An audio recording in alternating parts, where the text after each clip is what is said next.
अस्सलामुअलैकुम वरहमतुल्लाहि वबरकातुहू। हज़रात नाज़रीन, माँ बाप के वो 5 जुमले जो बच्चों को टूटने पर मजबूर कर देते हैं। क्या आपने कभी ये सोचा कि आपका एक जुमला आपके बच्चे की खुद एतमादी को तबाह कर सकता है? अक्सर वालिदैन ये नहीं जानते कि अपने बच्चों के साथ कैसा रवैया इख्तियार करना चाहिए, उनसे कैसे पेश आना चाहिए। बच्चे इतने हसास होते हैं कि वालिदैन के अल्फाज उनके दिल पर लगते हैं, तो बसा औक़ात वो अल्फाज ऐसे मनफी पहलू की तरफ लेकर जाते हैं जिसकी वजह से बच्चा अपने ऊपर शक करने लगता है। जी हाँ नाज़रीन, मैं आपको माँ बाप के वो 5 जहरीले जुमले जिसकी वजह से बच्चा अपने ऊपर शक करने लगता है, अपनी सलाहियतों को खो बैठता है और अपनी ज़िंदगी को तबाह कर लेता है, उसके बारे में बताने वाला हूँ। नंबर 1, माँ बाप ये अल्फाज कह देते हैं कि तुमसे तो कुछ नहीं होता या तुमसे तो कुछ नहीं होगा। ये वो जुमला है जो बच्चे के ज़हन और दिमाग और दिल में नाकामी का खौफ बिठा देता है और बच्चा कोशिश करने से पहले ही हार मानकर एक तरफ बैठ जाता है। क्यों? इसलिए कि उसके ज़हन और दिमाग में ये बात बिठा दी गई कि तुम कुछ कर नहीं सकते। अगर इसकी जगह पर वालिदैन इस लफ्ज़ को इस्तेमाल करें कि तुम कोशिश करो, हम तुम्हारे साथ हैं, तुम कदम बढ़ाओ, हम तुम्हारे पीछे पीछे हैं, तुम्हें गिरने नहीं देंगे, तो फिर देखिए वो बच्चा कैसे कामयाबी की तरफ चलने लगेगा। दूसरा जहरीला जुमला कि दूसरों के बच्चे को देखो कितने अच्छे हैं।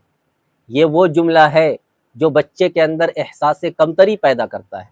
जब वालिदैन बच्चों को दूसरे बच्चों से मुआजना करते हैं और दूसरे बच्चों के मुकाबला में खड़े कर देते हैं और उन्हें आगे कर देते हैं, तो बच्चा एक तो अपने अंदर एहसास कमतरी है और दूसरी चीज़ माँ बाप के लिए के दिलो दिमाग में बदगुमानी पैदा हो जाती है। इसका बेहतरीन मुतबादिल ये है कि इस लफ्ज़ की जगह पर अगर ये इस्तेमाल करें कि तुम मेहनत करो, तुम बहुत कुछ कर सकते हो, बहुत कुछ बन सकते हो, तो फिर देखिए ये बच्चा कितना बेहतरीन संवरता है, संभलता है। नंबर 3, तीसरा जहरीला जुमला माँ बाप का जो अपने बच्चों के लिए इस्तेमाल करते हैं कि बस बकवास बंद करो।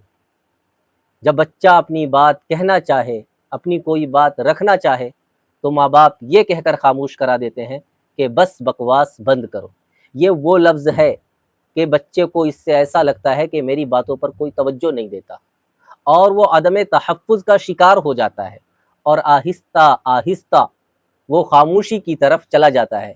फिर उसे ये लगता है कि मेरी बात तो कोई सुनता ही नहीं, मेरा तो कोई है ही नहीं। इसका बेहतरीन मुतबादिल ये है कि बजाय इसके कि बस तुम बकवास बंद करो, ये कहा जाए कि हाँ तुम कहो, तुम बताओ, हम सुन रहे हैं, तुम बोलो। नंबर 4, चौथा जहरीला जुमला कि तुम तो हमेशा गलती करते हो।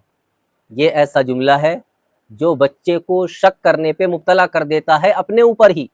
बच्चा कोई फ़ैसला करने से पहले बहुत ज़्यादा डरता है क्योंकि उसके ज़हनो दिमाग में ये बात बिठा दी गई माँ बाप की तरफ से कि वो हमेशा गलती करता है, वो तो कोई सही फ़ैसला कर ही नहीं सकता। इसकी जगह पर इसका बेहतरीन मुतबादिल ये है कि माँ बाप ये कहें कि गलती से इंसान सीखता है, कोई बात नहीं, तुमसे गलती हो गई, तुम दोबारा कोशिश करना, तुम तीसरी मर्तबा करना, लेकिन तुम सीख जाओगे। नंबर 5, पाँचवा जो सबसे ख़तरनाक और सबसे ज़्यादा जहरीला जुमला है कि माँ बाप अपने बच्चों को ये कह दें कि तुम तो हमारे लिए बोझ हो। ये ऐसा जुमला है कि बच्चा कभी कभी इन अल्फाज की वजह से ऐसे मनफी असरात की तरफ चला जाता है कि डिप्रेशन का शिकार हो जाता है। आप शरई नुक्ता नज़र से देखिए कि आका अलैहिस्सलातु वस्सलाम बच्चों से कितनी मोहब्बत करते थे और इस्लाम भी बच्चों से मोहब्बत का हुक्म देता है। और अगर आप बच्चों से मोहब्बत नहीं करेंगे और खुदा न खास्ता जो अल्फाज मैंने आपको बताएं कि 5 अल्फाज जो जहरीले हैं आपने ये इस्तेमाल कर लिए, तो याद रखिएगा आपका बच्चा हो सकता है आपसे हमेशा के लिए दूर हो जाए, आपसे बात ना करना चाहे, आपसे बदगुमानी में मुब्तला हो जाए। तो इसलिए ऐसे अल्फाज से बचिए।